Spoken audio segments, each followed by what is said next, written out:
স্বাগত নিউজ 24 সকালের সংবাদের সঙ্গে আছি আমি তানজিনা অন্ত। শুরুতেই বৈশ্বিক করোনা প্রসঙ্গ। ভারতে আবারও বাড়ছে করোনার সংক্রমণের হার। 24 ঘন্টায় এ ভাইরাসে প্রাণ হারিয়েছে 4525 জন, যা এখন পর্যন্ত এ মহামারীতে দেশটির দৈনিক সর্বোচ্চ মৃত্যুর রেকর্ড। একদিনে ভারতে আক্রান্ত হয়েছে 2,67,000-এর বেশি মানুষ, যা 24 ঘন্টা ব্যবধানে বেশি। আগামী অক্টোবর পর্যন্ত দেশটি করোনা ভ্যাকসিন রপ্তানিতে নিষেধাজ্ঞা বহাল রাখতে পারে বলে তথ্য দিয়েছে রয়টার্স। ব্রাজিলেও একদিনে 74,000-এর বেশি আক্রান্ত ও 2,005 শতাধিক মৃত্যু হয়েছে। একদিনে 26,000-এর বেশি করোনা রোগী শনাক্ত হয়েছে যুক্তরাষ্ট্রে। প্রাণ হারিয়েছে 711 জন।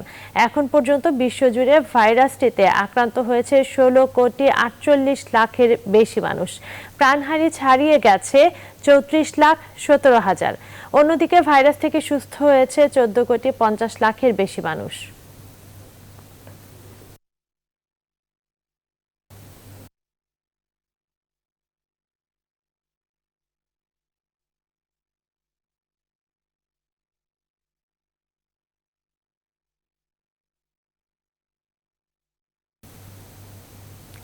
দেশে দ্বিতীয় ডোজের টিকা না পেয়ে কেন্দ্র থেকে ফিরে যাচ্ছেন অনেকেই। রাজধানীর বেশ কিছু কেন্দ্রে আসা মানুষের অভিযোগ, SMS পাওয়ার পরেও টিকা পাচ্ছেন না তারা। বলছেন টিকা না থাকলে সেটিও জানানো হচ্ছে না।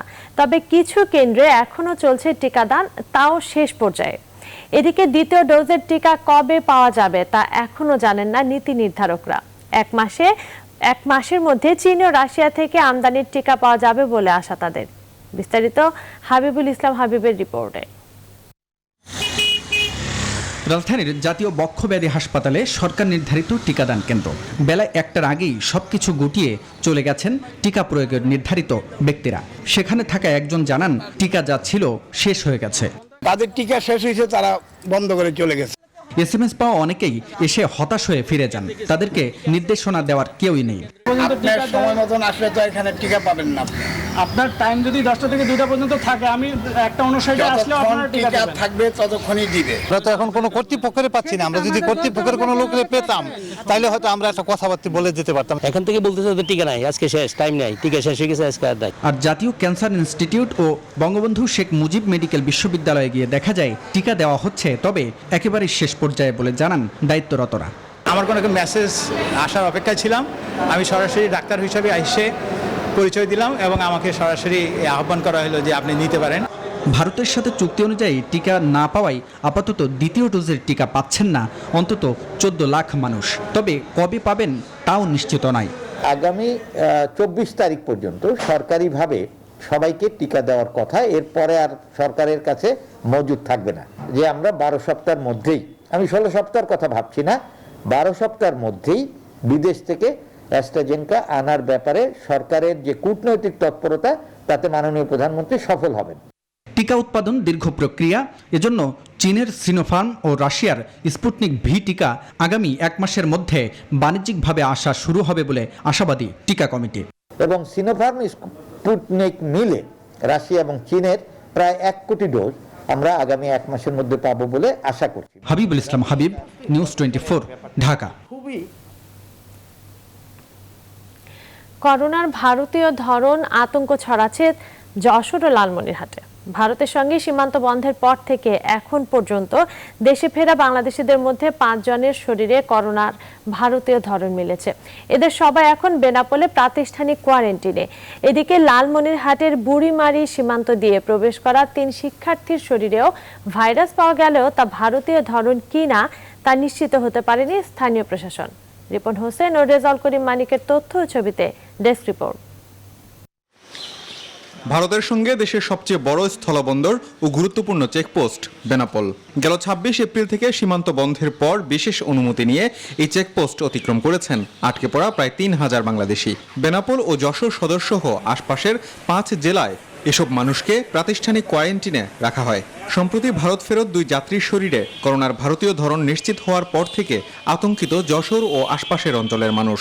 তাদের রুমে যে কাজ করি সেটা তো আতঙ্কের ভিতরে থেকেই কাজ করতে হয়, তারপরেও তো কাজ করতেই হবে আমাদের। ঢুকতে গেলে আমরা ভয় পাই তো আর কিছু করতে পারি না, যেহেতু আমাদের কাজ করতেই হবে।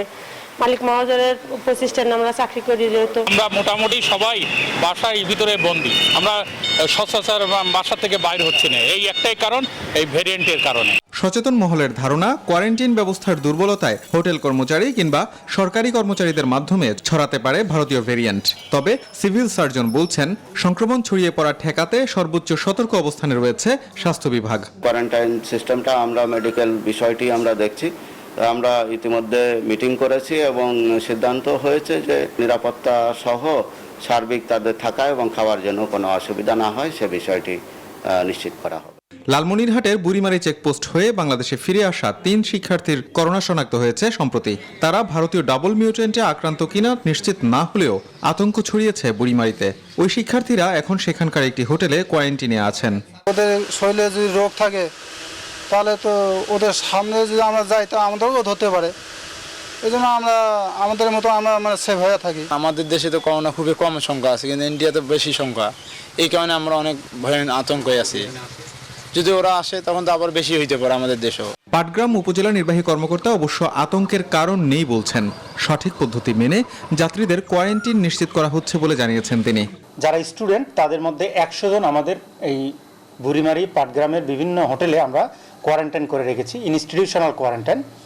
এর মধ্যে আমরা 12 জন এবং 23 জন, মোট 35 জনকে আমরা রিলিজ করেছি, যাদের 14 দিন কোয়ারেন্টাইন সম্পূর্ণ হয়েছে এবং যাদের RT-PCR টেস্ট নেগেটিভ আসছে।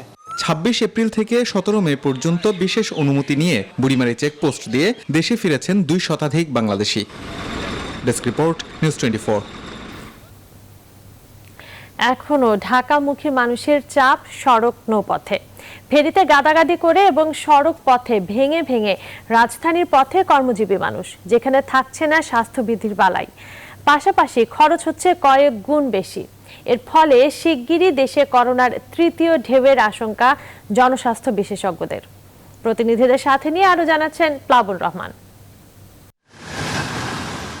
সরকারি বিধিনিষেধ তোয়াক্কা না করেই ঈদের আগে প্রিয়জনের কাছে ছুটেছে ঢাকাবাসী। ঈদ শেষে আবারও বেড়েছে লকডাউন বিধিনিষেধ, কিন্তু একইভাবে ফিরছে মানুষ।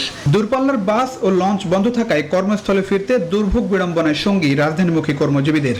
যে দুর্ভোগ বিড়ম্বনা শেষ বেলায় আরো বাড়িয়েছে বৃষ্টি। পুরো রাস্তায় প্রচুর জ্যাম, পরে এক সিট তো ফাঁকা নাই, আরো দাঁড়ায় যাত্রী নিতেছে, কিন্তু পুলিশ তো কিছুই বলে না, দেখতেছে ছেড়ে দিতেছে, টাকা নিতেছে, ছেড়ে দিতেছে। দক্ষিণ পশ্চিমাঞ্চলের মানুষের ঢাকায় যাতায়াতের অন্যতম পথ মাদারীপুরের বাংলা বাজার, যেখানে এক একটি ফেরির অপেক্ষায় হাজার হাজার মানুষ। ফেরি আসতেই এমন পরিস্থিতির মধ্য দিয়েই যাত্রা শুরু। যে জায়গায় ভাড়া মনে করেন যে 50 টাকার ভাড়া, এই জায়গায় 250 টাকা ভাড়া যাচ্ছে। যদি লকডাউনটা খুলে দিত আমরা স্বাভাবিকভাবে যেতে পারতাম। দক্ষিণ পশ্চিমাঞ্চলের মানুষের রাজধানীতে যাতায়াতের আরেক পথ রাজবাড়ির দৌলতদিয়া। ফেরিতে গাদাগাদি করে নদী পার হতে পারলেও পাটুরিয়া ঘাটে নেমেই পরিবহন সংকট। আর এই সুযোগে কয়েক গুণ বেশি ভাড়া আদায় করছে ছোট ছোট পরিবহন। গাড়ি পাওয়া যাচ্ছে না, গাড়িতে অনেক ভাড়া বেশি, কিন্তু তারপরে কষ্ট করে যাইতে হবে। গাড়ি করার খুব প্রবলেম। এখন মহিলালি আসছে 30 টাকার ভাড়া 150 টাকা করে চাই একজন পিস। মহাসড়কে ঢাকামুখী যাত্রীদের ভোগান্তির চিত্র প্রায় একই রকম। ট্রাক, প্রাইভেট কার কিংবা মাইক্রোবাসে গাদাগাদি করে ফিরছেন বেশিরভাগ। ভোগান্তি আরো বাড়িয়েছে গরম আবহাওয়া। আমরা বাস পাচ্ছি না, কি করব, সামনে উঠে যাচ্ছে, পিছনে তো আমরা যেতে পারবো না। গাড়ি ঘোড়া ব্যবস্থা বন্ধ, এদিকে অন্যান্য গাড়িতে ভাড়া বেশি। এখান থেকে ঢাকা নিচ্ছে আপনি 1600 টাকা ভাড়া। এই অবস্থায় জনস্বাস্থ্য বিশেষজ্ঞদের আশঙ্কা 1-2 সপ্তাহের মধ্যে বাড়তে পারে করোনার সংক্রমণ। এই যে মানুষ ঢাকা থেকে বেরিয়ে গিয়েছে এবং তারা স্বাস্থ্যবিধি না মেনে আবার ঢাকা আসছে, এর ফলে 3য় ঢেউয়ের সম্ভাবনা আছে। স্বাস্থ্যবিধি না মেনে আসার কারণে, যাওয়ার কারণে সংক্রমণ বেড়ে যাওয়ার সম্ভাবনা আছে। ভারতের ভয়াবহ করোনা পরিস্থিতির কথা তুলে ধরে বিশেষজ্ঞরা বলছেন, খারাপ পরিস্থিতি এড়াতে স্বাস্থ্যবিধি মেনে চলাই এখন অন্যতম পথ বাংলাদেশের সামনে। প্লাবন রহমান, নিউজ 24, ঢাকা। উন্নয়ন প্রকল্প বাস্তবায়নে ঢালাওভাবে বিদেশি পরামর্শক নিয়োগ না করার নির্দেশনা দিয়েছেন প্রধানমন্ত্রী শেখ হাসিনা। মঙ্গলবার অনুষ্ঠিত জাতীয় অর্থনৈতিক পরিষদের সভায় তিনি এই নির্দেশনা দেন। এদিন আসছে 2021-22 অর্থ বছরের জন্য 2,36,793 কোটি টাকার বার্ষিক উন্নয়ন কর্মসূচি এডিপির খসড়া অনুমোদন দেওয়া হয়। বিস্তারিত জানাচ্ছেন বাবু কামরুজ্জামান। মহামারীকালে দেশের উন্নয়ন প্রকল্প বাস্তবায়নে নানা কৌশল এবং বৈচিত্র্যতা আনা হলেও খুব বেশি সুফল মেলেনি। হিসাব বলছে চলতি অর্থবছরের 9 মাস শেষে বার্ষিক উন্নয়ন কর্মসূচি বা এডিপি বাস্তবায়ন হয়েছে মাত্র 42%, যা গত 5 অর্থবছরে সবচেয়ে কম। এমন নাজুক বাস্তবতায় আগামী অর্থবছরের জন্য এডিপি বাস্তবায়নে 2,36,793 কোটি টাকা খরচ করতে চায় সরকার, যেখানে সব মিলে প্রকল্প সংখ্যা 1,500-এরও বেশি। আর খাতভিত্তিক বরাদ্দে সবচেয়ে উপরে পরিবহন ও যোগাযোগ এবং প্রকল্পের দিক থেকে প্রাধান্য পেয়েছে রূপপুর, যার খসড়া অনুমোদন দেয়া হয় এনইসি বৈঠকে। মঙ্গলবার এনইসি চেয়ারপারসন প্রধানমন্ত্রী শেখ হাসিনার সভাপতিত্বে শুরু হয় বৈঠক। এনইসি মিলনায়তনে অনুষ্ঠিত এই সভায় প্রধানমন্ত্রী গণভবন থেকে ভার্চুয়ালি যুক্ত হন। সচিবালয়ের মন্ত্রিপরিষদ বিভাগ থেকেও যুক্ত হন একাধিক মন্ত্রী।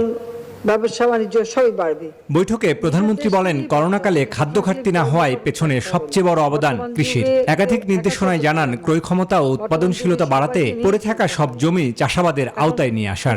আমাদের খাদ্য উৎপাদনটা আমাদের অব্যাহত রাখতে হবে, যেন কোনো মতে আমাদের খাবারের অভাবটা না হয়। আর আমাদের যারা ইয়াং জেনারেশন তাদেরকে উৎসাহিত করেন, আপনারা ট্রেনিং দেন, বলেন যে যাদের নিজের বাড়ি অনেক জমি জমা পড়ে থাকে সেগুলো পড়ে থাকবে কেন, সেগুলো চাষবাসের আওতায় নিয়ে এসে খামার করে অনেক টাকা বানাতে পারে, এমনকি ইন্ডাস্ট্রির মালিকও হতে পারে। সভা শেষে পরিকল্পনা মন্ত্রী এম এ মান্নান সাংবাদিকদের বলেন, ঢালাওভাবে বিদেশি পরামর্শক নিয়োগ না দেয়া এবং করোনায় ক্ষতিগ্রস্ত প্রকল্পগুলোকে সর্বোচ্চ অগ্রাধিকার দিয়ে বাস্তবায়নেরও নির্দেশনা দিয়েছেন সরকার প্রধান। করোনা ভাইরাসের কারণে অনেক প্রকল্পের কাজ আমরা শেষ করতে পারিনি, এইগুলাকে সর্বোচ্চ অগ্রাধিকার দিয়ে শেষ করতে হবে, এটা মাননীয় প্রধানমন্ত্রীর নির্দেশনা। পরিকল্পনা মন্ত্রী জানান, করোনার মাঝেও সুসংবাদ হলো দেশের মাথাপিছু আয় $2,064 থেকে 9% বেড়ে দাঁড়িয়েছে $2,227। বাবু কামরুজ্জামান, নিউজ 24, ঢাকা। আমদানি করা ভেজাল ও নিম্নমানের বিটুমিনের কারণে বাংলাদেশের 60 থেকে 70% রাস্তা নির্মাণের 6 মাস থেকে 1 বছরের মধ্যেই নষ্ট হয়ে যাচ্ছে, এমন তথ্য দিয়েছেন যোগাযোগ বিশেষজ্ঞরা। সরেজমিনে দেখা যায় দেশের প্রায় 45টি জেলায় শত শত সড়কের বিভিন্ন জায়গা দেবে গেছে কিংবা খানাখন্দ তৈরি হয়েছে। বিশেষজ্ঞরা বলছেন, কিছু অসাধু ব্যবসায়ীদের সাথে অসৎ আমদানিকারকরা মিলে একটি বিটুমিন সিন্ডিকেট তৈরি করেছে, যার ফলে দেশের বিপুল অর্থের লোকসান হচ্ছে। পাশাপাশি রাস্তাগুলো টেকসই হচ্ছে না। বিস্তারিত আশিকুর রহমান শ্রাবণের প্রতিবেদনে ছবি তুলেছেন মেহেদী হাসান সুমন।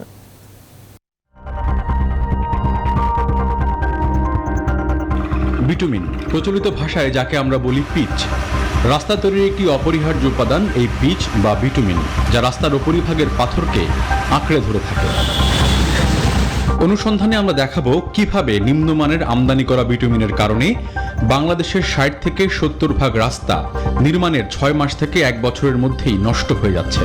পাশাপাশি জানাবো কিছু অসাধু ব্যবসায়ীদের সাথে অসৎ আমদানিকারকরা মিলে একটি বিটুমিন সিন্ডিকেট তৈরি করেছে, যার ফলে দেশের বিপুল অর্থের লোকসান হচ্ছে, পাশাপাশি রাস্তাগুলো টেকসই হচ্ছে না।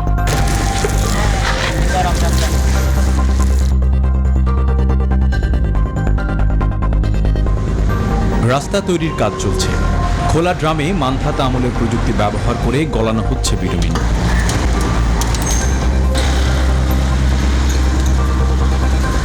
বিজ্ঞান বলছে বিটুমিনকে গরম করার আদর্শ তাপমাত্রা হল সর্বোচ্চ 150 থেকে 170 ডিগ্রি সেলসিয়াস, কিন্তু এখানে আদর্শ তো দূরে থাক, তাপমাত্রা মাপারই ব্যবস্থা নেই। ইনগ্রেডিয়েন্টগুলি মিক্স করার সময় টেম্পারেচার কত থাকবে, ট্রাকে তোলার সময় টেম্পারেচার কত হবে, কন্ট্রাক্টর একটা কমার্শিয়াল এন্টিটি, সে সেটাকে কম্প্রোমাইজ করবে। এই কারণেও কিন্তু আমরা রাস্তাটাকে টেকসই করতে পারি না। এবার চোখ রাখা বিটুমিনের ড্রামগুলোর দিকে। ভালো করে খেয়াল করলে দেখা যায় এগুলো সবই আমদানি করা বিটুমিন। তবে কিছু অসাধু ঠিকাদার একটি কৌশল ব্যবহার করে। তারা দেশে তৈরি ইস্টার্ন রিফাইনারির কয়েকটি ড্রাম সামনে রাখে, আর পেছনের সবই হলো কম দামে আমদানি করা নিম্নমানের বিটুমিন। সরেজমিনে দেখা যায় আমদানি করা নিম্নমানের বিটুমিন দিয়ে তৈরি রাস্তাগুলোর আয়ু বড়জোর 1 বছর বা তারও কম। সেখানে রাস্তা ব্যবহারকারীদের দুর্ভোগ নিত্যদিনের। রাস্তা ঠিক করার 2-1 দিন পরে যে এই অবস্থা, কোটি কোটি টাকা খরচ করা হয়েছে। পিচ দেয় নাই, ভালো পাথর দেয় নাই, এই কারণে রাস্তাটা ভাঙিয়ে গেছে। গত 1 বছর উঠবে, 1.5 বছরের বেশি যায় না। যে আমাদের হয়তো বা ভিটামিনটা ভালো মানের ভিটামিন দেওয়া হচ্ছে না বা পরিমাণ মতো ভিটামিন দিচ্ছে না, যার কারণে কিছুদিন পরে আগের বেহাল দশায় চলে যায়। এতে জনদুর্ভোগ আমাদেরই হয়। বিশেষজ্ঞরা বলছেন, নিম্নমানের আমদানি নির্ভর ভিটামিন ব্যবহারে রাষ্ট্রের ত্রিমুখী ক্ষতি হচ্ছে।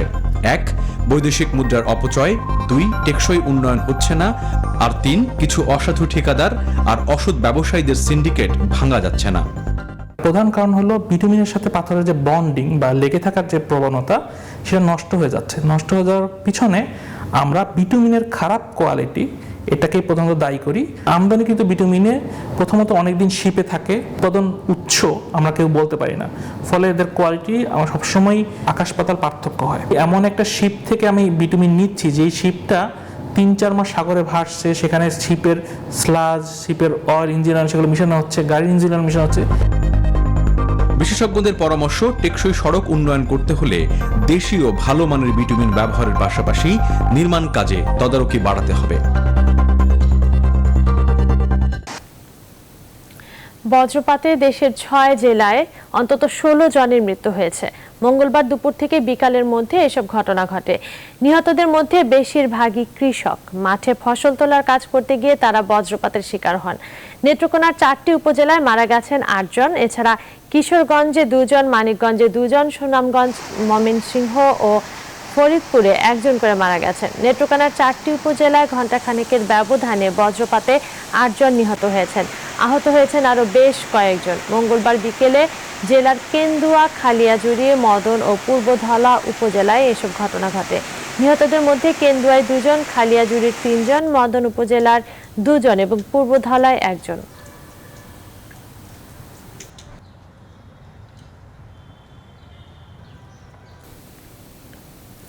ঢাকা বিশ্ববিদ্যালয়ের সাবেক ও বর্তমান অস্ট্রেলিয়ার কার্টিন বিশ্ববিদ্যালয়ের অধ্যাপক আফরাফ দেওয়ান মনে করেন, বাংলাদেশের মানুষের বজ্রপাত সম্পর্কে সচেতনতা না থাকায় মৃত্যুর পরিমাণ দিন দিন বাড়ছে।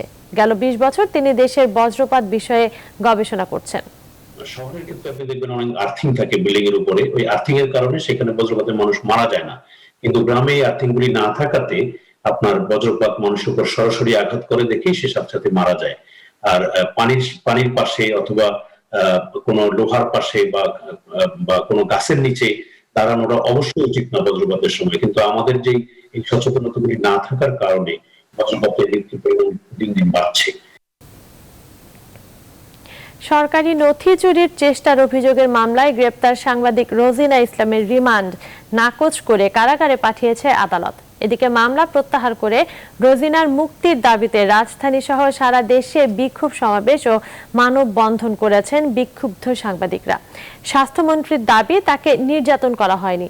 অন্যদিকে রোজিনাকে নির্যাতনের জড়িতদের আইনের আওতায় আনার আশ্বাস দিয়েছেন স্বরাষ্ট্রমন্ত্রী। আর এই ঘটনায় স্বাস্থ্যমন্ত্রী ও সচিবের পদত্যাগ দাবি করেছেন বিএনপি মহাসচিব। নাইমাল জিকোর প্রতিবেদন। নিরাপত্তার চাদরে মোড়ানো আদালত ও এর আশপাশের এলাকা, এমন কঠোর নিরাপত্তা ব্যবস্থা দেখে কোনো উচ্চমার্গীয় আসামির জন্য মনে হলেও আসলে এ ব্যবস্থা একজন গণমাধ্যম কর্মীকে আদালতে হাজির করার জন্য। সোমবার রাতে অফিসিয়াল সিক্রেট অ্যাক্টে গ্রেফতার প্রথম আলোর জ্যেষ্ঠ প্রতিবেদক রোজিনা ইসলামকে শাহবাগ থানা থেকে আদালতে নেওয়া হয়। চাওয়া হয় 5 দিনের রিমান্ড। তবে chief judicial magistrate Mohammad Jasim তা নাকচ করে কারাগারে পাঠান রোজিনাকে। সরকারের যে গুরুত্বপূর্ণ বিষয় সেটা হচ্ছে সিকিউরিটিটা এখানে আউট করার সম্ভাবনা আছে, এই জন্য এই ধারার মামলাগুলো হয়েছে। যে সেকশনসগুলো, অভিযোগগুলো রয়েছে তা এই আইন অনুযায়ী সেটি হচ্ছে জামিনযোগ্য। স্বাস্থ্যমন্ত্রীর দাবি, টিকা চুক্তির গুরুত্বপূর্ণ নথি চুরির চেষ্টাকালে রোজিনাকে আটক করে পুলিশে দেওয়া হয়, তাকে নির্যাতন করা হয়নি। যে ওখানে বসে পড়ছে, শুয়ে পড়ছে, তাকে নিতে পারতেছিল না, বের করতে পারে, এটা নিয়েই অনেকক্ষণ সময় গেছে, এটি আমাকে বলা হয়েছে। এবং কোনো শারীরিকভাবে কোনো রকমের যে নির্যাতন বা আঘাত এটা কিন্তু হয় নাই। এদিকে গণমাধ্যম কর্মীদের এভাবে হেনস্থা করার মতো ন্যাক্কারজনক ঘটনা ঘটানোয় স্বাস্থ্যমন্ত্রী ও স্বাস্থ্য সচিবের পদত্যাগ দাবি করেছেন বিএনপি মহাসচিব। 5 ঘন্টা আটক করে তারপরে মানসিক শারীরিক নির্যাতন করে তারপর তাকে পুলিশে হ্যান্ড ওভার করা এবং তারপর সেখানে তাকে মিথ্যা মামলা দেওয়া, এটা ধিক্কার জানাই আমি। অন্যদিকে সাংবাদিক রোজিনাকে হেনস্থা ও গ্রেফতার বিষয়ে ডাকা স্বাস্থ্য মন্ত্রণালয়ের সংবাদ সম্মেলন বয়কটের মধ্য দিয়ে দিনের প্রতিবাদ শুরু করেন সাংবাদিকরা। পরে জাতীয় press club, Dhaka reporters unity, Dhaka বিশ্ববিদ্যালয়, কারওয়ান বাজারে এই ঘটনার প্রতিবাদে মানববন্ধন ও প্রতিবাদ সমাবেশ করেন বিক্ষুব্ধ সাংবাদিকরা। জনগণের স্বার্থে, জনগণের কল্যাণে যে কোনো তথ্য নিয়ে জন্য ছবি উঠানো কোনোক্রমেই চুরি নয়। আমরা এই ঘটনার তীব্র নিন্দা জানাই। তার অনুপঙ্গ বিশ্লেষণের জন্য একটি তদন্ত কমিটি গঠন করতে হবে। এই ঘটনাকে কেন্দ্র করে জাতীয় প্রেস ক্লাবের সভাপতি ফরিদা ইয়াসমিনের নেতৃত্বে স্বরাষ্ট্রমন্ত্রীর সাথে সাক্ষাৎ করেন সাংবাদিক নেতারা। এই ধরনের হেনস্থা করার কোনো অধিকার কারো নেই, তো এরা কারা কি জন্য করেছে এটা তদন্ত করতে হবে, এটা বিচার করতে হবে। রাজধানীর বাইরে দেশের বিভিন্ন স্থানেও সাংবাদিক রোজিনা ইসলামের গ্রেফতারের প্রতিবাদে বিক্ষোভ ও মানববন্ধন করেন সাংবাদিকরা। নাইম আলচিকো, নিউজ 24, ঢাকা। প্রথম আলোর সাংবাদিক রোজিনা ইসলাম অবশ্যই ন্যায় বিচার পাবেন বলে আশ্বস্ত করেছেন আইনমন্ত্রী আনিসুল হক। মঙ্গলবার রাতে গুলশানে আইনমন্ত্রীর বাসায় দেখা করতে যান সাংবাদিকরা। এ সময় সাংবাদিক রোজিনাকে হেনস্থার বিষয়ে সুষ্ঠু তদন্ত ও দায়ীদের বিরুদ্ধে ব্যবস্থা নেওয়ার দাবি করেন প্রেস ক্লাবের সভাপতি ফরিদা ইয়াসমিন। আলোচিত বিষয়টি নিয়ে সাংবাদিকদের আশ্বস্ত করেন আইনমন্ত্রী।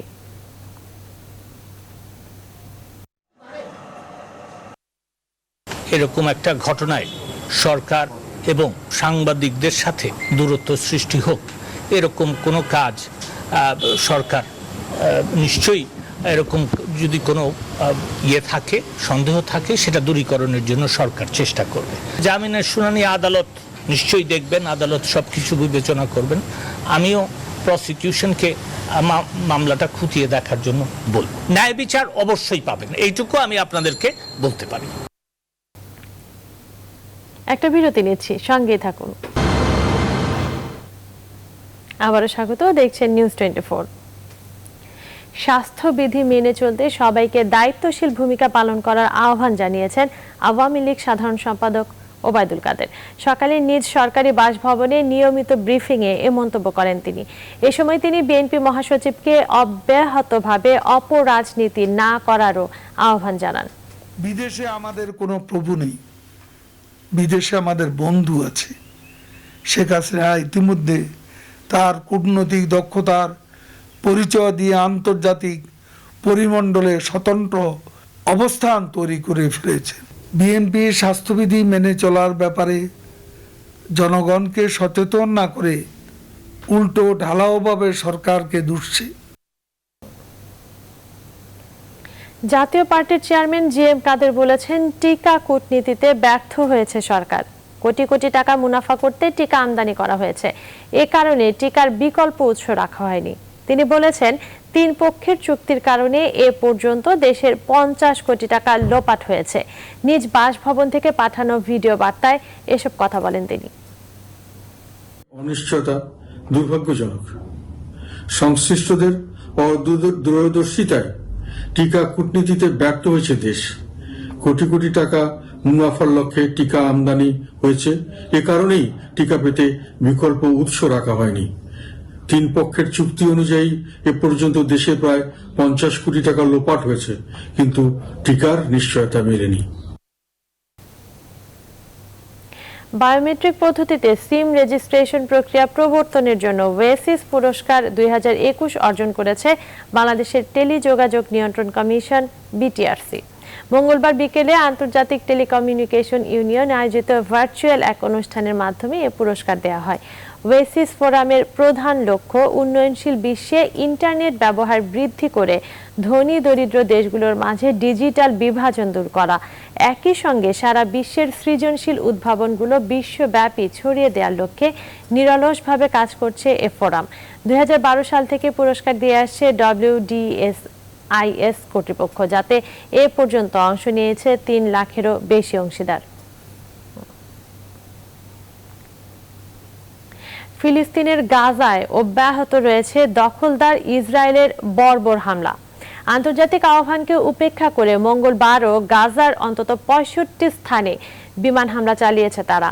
এখন পর্যন্ত ৬৩ শিশু সহ ২১৮ জন ফিলিস্তিনির মৃত্যু হয়েছে। ইসরায়েলি বাহিনীর হামলায় ১৫০০-র বেশি ফিলিস্তিনি আহত হয়েছে। বাস্তুচ্যুত হয়েছে ৫২,০০০-এর অধিক। ইসরায়েলি বর্বরতার জবাবে পাল্টা হামলা অব্যাহত রেখেছে হামাসও। তাদের হামলায় ১২ ইসরায়েলি নিহত সহ আহত হয়েছে কমপক্ষে ৩০০ জন। এদিকে সীমান্ত খুলে দেওয়ার কিছু পরে মর্টার হামলায় নিজেদের এক সেনার সামান্য আহত হওয়ার কথা জানিয়ে গাজায় যাওয়া ত্রাণের ট্রাক আটকে দিয়েছে ইসরায়েল। তাদের আগ্রাসনের বিরুদ্ধে ইসরায়েলের ভেতরেই বামপন্থীদের নেতৃত্বে চলছে যুদ্ধবিরোধী আন্দোলন। অন্যদিকে গাজায় পুনর্নির্মাণ ও চিকিৎসা সহায়তা হিসেবে ৫০ কোটি মার্কিন ডলার দেওয়ার প্রতিশ্রুতি দিয়েছে মিশর। মধ্যপ্রাচ্যে অবিলম্বে সকল সহিংসতা বন্ধের আহ্বান জানিয়েছেন রুশ প্রেসিডেন্ট ভ্লাদিমির পুতিন।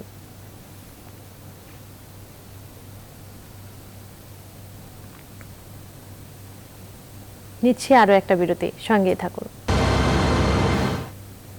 আবার স্বাগত, দেখছেন নিউজ 24। গঙ্গা থেকে পানি কম আসা এবং দীর্ঘ অনাবৃষ্টির কারণে মরুকরণের দিকে যাচ্ছে কুষ্টিয়া সহ আশপাশের এলাকা। পদ্মার প্রধান শাখা নদী গড়াইয়ের উপর দিয়ে এখন হেঁটে পার হচ্ছে মানুষ। অথচ এই নদীর মিঠা পানির সরবরাহের ওপর অনেকটাই নির্ভরশীল সুন্দরবনের জীববৈচিত্র্য। নদীতে পানি না থাকায় কুষ্টিয়া অঞ্চলে টিউবওয়েলে পানি উঠছে না। জ্যৈষ্ঠ মাসে এসেও দেখা মিলছে না বৃষ্টির। বয়ে যাচ্ছে তীব্র তাপপ্রবাহ। কুষ্টিয়া থেকে জাহিদুজ্জামানের প্রতিবেদন। গঙ্গার পানি ভারতের ফারাক্কা থেকে বাংলাদেশে ঢুকেই আসে কুষ্টিয়ার হার্ডিঞ্জ ব্রিজ পয়েন্টে। যৌথ নদী কমিশনের হিসেবে এই পয়েন্টে এবার শুষ্ক মৌসুমে গত ৫ বছরের মধ্যে সবচেয়ে কম পানি পাওয়া গেছে। এখনো পানির যে প্রবাহ আছে তা গত বছরের এই সময়ের চেয়ে কম। কুষ্টিয়া শহরের পাশ দিয়ে প্রবাহিত গড়াই নদীর উজানে কিছুটা খালের মতো পানি প্রবাহ থাকলেও ভাটিতে একেবারে শুকিয়ে গেছে। খোকসা উপজেলায় মানুষ হেঁটে পার হচ্ছে বিশাল দৈর্ঘ্যের এই নদী। পানি যখন কমে খেওয়া নৌকা চলাচল খুব কষ্ট হয়। 5 বছর আগের থেকে এখন নদীতে আসা যায় না, পানি নেই, একেবারে শুকিয়ে গেছে। গড়াই বিভিন্ন নামে ঝিনাইদহ, যশোর, ফরিদপুর হয়ে সুন্দরবনে মিঠা পানি সরবরাহ করে। পলি জমে ধুধু বালুচর জায়গায় সেই পানি প্রবাহ ক্ষীণ হয়ে গেছে। এতে একদিকে সুন্দরবনের জীববৈচিত্র্য নষ্ট হচ্ছে, অন্যদিকে দক্ষিণ পশ্চিমের জেলাগুলো মরুকরণের দিকে এগিয়ে যাচ্ছে বলছেন বিশেষজ্ঞরা। এই পানি কম থাকার কারণে গড়াই পাড়ের যে সমস্ত বাসিন্দা আছে তারা টিউবওয়েলে পানি পাচ্ছে না। আমরা বাড়িতে চাপকলে পানি উঠাতে পারছি না। এই সময় যদি এই জ্যৈষ্ঠ মাসে গড়ায় পানি না থাকে তাহলে পারে তো আশেপাশের যে জীববৈচিত্র্য যেটা আছে, গাছপালা যেটা আছে, এটা শুকায় যাবে। এই অঞ্চলকে যদি আমরা মরুকরণ থেকে রক্ষা করতে চাই, নদীকে এখনই সাস্টেনেবল ড্রেজিং করতে হবে এবং উজান থেকে আমরা যেন পানি পাই সেজন্য প্রচুর পরিমাণ নেগোশিয়েট করতে হবে। এদিকে পানি উন্নয়ন বোর্ড বলছে প্রবাহ স্বাভাবিক রাখতে ৬২৯ কোটি টাকা ব্যয়ে গড়াই নদী খনন কাজ চলছে। প্রতি বছর পদ্মা গড়াইয়ের যে পানির প্রবাহ কমে যাচ্ছে তার উৎকৃষ্ট উদাহরণ খোকসার এই গড়াই নদীর ঘাট। পানি উন্নয়ন বোর্ড শত কোটি টাকা ব্যয়ে ড্রেজিং করলেও এই প্রবাহের উন্নতি করতে পারেনি।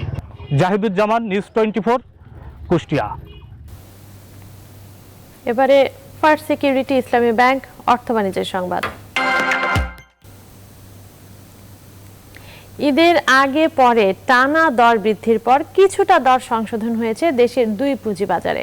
মঙ্গলবার প্রধান পুঁজিবাজার ঢাকা স্টক এক্সচেঞ্জ ডিএসইতে প্রধান সূচক কমেছে প্রায় 11 পয়েন্ট, তবে লেনদেন হয়েছে রেকর্ড পরিমাণে। এদিন ডিএসইতে মোট লেনদেন হয়েছে ১৭১৯ কোটি টাকা, যা তার আগের দিনের চেয়ে প্রায় 200 কোটি টাকা বেশি।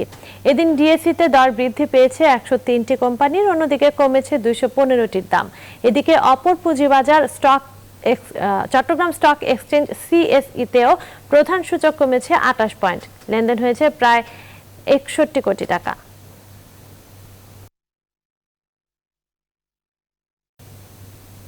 নিচ্ছে আরো একটা বিরতি, সঙ্গেই থাকুন। আবারও স্বাগত, দেখছেন নিউজ 24। এবারে নিউজ 24 স্পোর্টস। বিশ্বকাপ বাছাই পর্বের বাকি 3 ম্যাচকে সামনে রেখে দ্বিতীয় দিনের মতো অনুশীলন করছে জাতীয় ফুটবল দল। বঙ্গবন্ধু জাতীয় স্টেডিয়ামে 2 সেশনের অনুশীলনে এদিন ডিফেন্ডার, মিডফিল্ডার ও স্ট্রাইকারদের নিয়ে আলাদা আলাদা কাজ করিয়েছেন কোচ জেমি ডে। এদিকে কাফ মাসওয়েলের ইনজুরিতে বিশ্বকাপ বাছাই পর্বের ম্যাচ থেকে ছিটকে গেছেন গোলরক্ষক আশরাফুল রানা। সেই সঙ্গে কোভিড বাস্তবতায় পিছিয়েছে ফুটবলারদের কাতার যাত্রা। বিস্তারিত জানাচ্ছেন মাহফুজুল ইসলাম। দলগত অনুশীলনের দ্বিতীয় দিনে 2 ভাগে বিভক্ত করে 2টি সেশনে ফুটবলারদের কাজ করিয়েছেন কোচ জেমিডে। অন টার্গেট শট আর বল পজিশন নিয়ে আলাদা আলাদাভাবে হয়েছে ঘন্টা দেড়েকের অনুশীলন। 22 মে কাতার উড়াল দেওয়ার কথা থাকলেও সেটি নিয়ে দেখা দিয়েছে শঙ্কা। কোভিড প্রোটোকল মানতে গেলে কাতারে হোটেলের জিম ও সুইমিং সুবিধা পাবে না জাতীয় দল। তাই চলতি মাসের শেষ নাগাদ কাতারে উড়াল দেবে বাংলাদেশ জাতীয় ফুটবল দল। ভারত, আফগানিস্তান ও ওমানের শক্তিশালী আক্রমণ ভাগ বাংলার গোলরক্ষকদের চিন্তার কারণ। তবে সেসব বিবেচনায় হচ্ছে বেশ জোরালো প্রস্তুতি। এই টিমগুলোর সাথে আমরা আগে খেলছি, যেহেতু আফগানিস্তানের সাথে আমরা 1-0 গোলে হারছি, আর ইন্ডিয়ার সাথে 1 গোলে ড্র, ওমানের সাথেও। তো প্লেয়ার সবার কিন্তু মোটামুটি ধারণা আছে এগেনস্ট টিম নিয়ে। তো আমরা সামনে যেহেতু টাইম পাবো, এগুলো নিয়ে আমরা সবাই আরো ডিসকাস করব। কোভিড বাস্তবতা মানতে হবে গ্রুপের সব দলকেই। কাতারের আবহাওয়া একটি বড় সমস্যা প্রায় সবগুলো দলের জন্যই। তাই তো প্রতিটি ম্যাচেই বাংলাদেশের জন্য ভালো কিছু করে দেখানোর সুযোগ দেখছেন সোহেল রানা।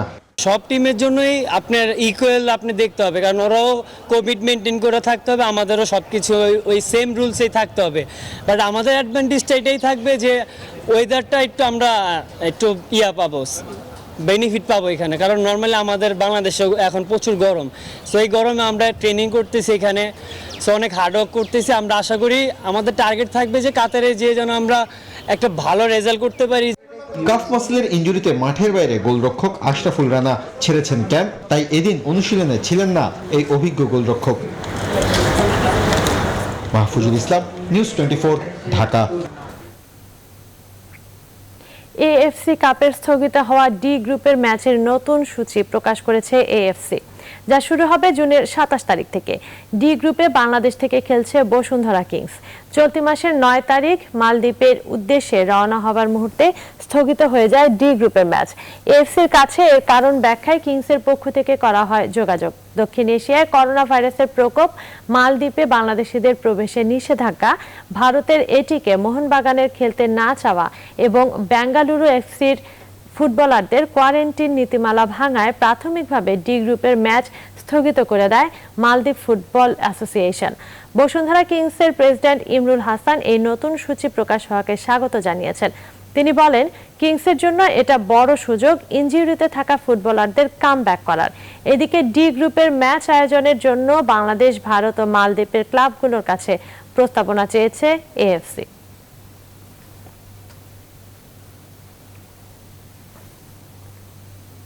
শেষ করব বিনোদন অঙ্গনের খবর দিয়ে। করোনা বাস্তবতায় দীর্ঘদিন বিএফডিসিতে শোনা যায় না লাইট, ক্যামেরা, অ্যাকশন শব্দগুলো। অবশেষে অপু বিশ্বাসের নতুন সিনেমার শুটিং দিয়ে আবারও নীরব এফডিসি সরব হলো। 17 মে থেকে 9 নম্বর ফ্লোরে চলছে অপু বিশ্বাস ও জয় চৌধুরী জুটির নতুন সিনেমা প্রেম প্রীতির বন্ধন। সুলাইমান আলী লেবু পরিচালিত এই ছবির শেষ লটের শুটিং হবে কুষ্টিয়াতে। বিস্তারিত জানাচ্ছেন ফাতেমা কাউসার।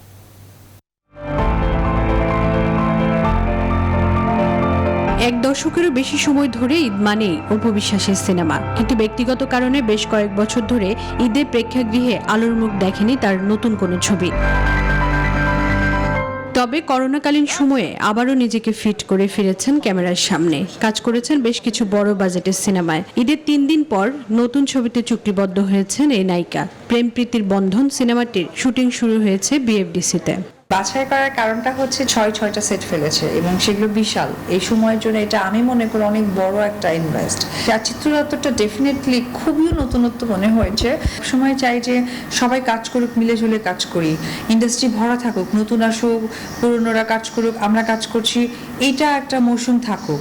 সুলাইমান আজাদ পরিচালিত এই সিনেমায় অপু বিশ্বাসের সাথে দেখা যাবে জয় চৌধুরীকে। এই ছবির মাধ্যমে প্রথমবার বড় পর্দায় দর্শক দেখতে পারবে জয় চৌধুরী ও অপু বিশ্বাস জুটির নতুন রসায়ন। অপু ম্যাডাম অনেক কোঅপারেটিভ, আবার মিশা ভাই আছে আমার সাথে, ওনারা অনেক বেশি হেল্প করছে। আর অলওয়েজ মিশা ভাই তো অলওয়েজ করে, মিশা ভাইয়ের সঙ্গে আমার হয়তো 8টা বা 9টা ছবি শেষ হয়েছে অপুদের সঙ্গে ফার্স্ট।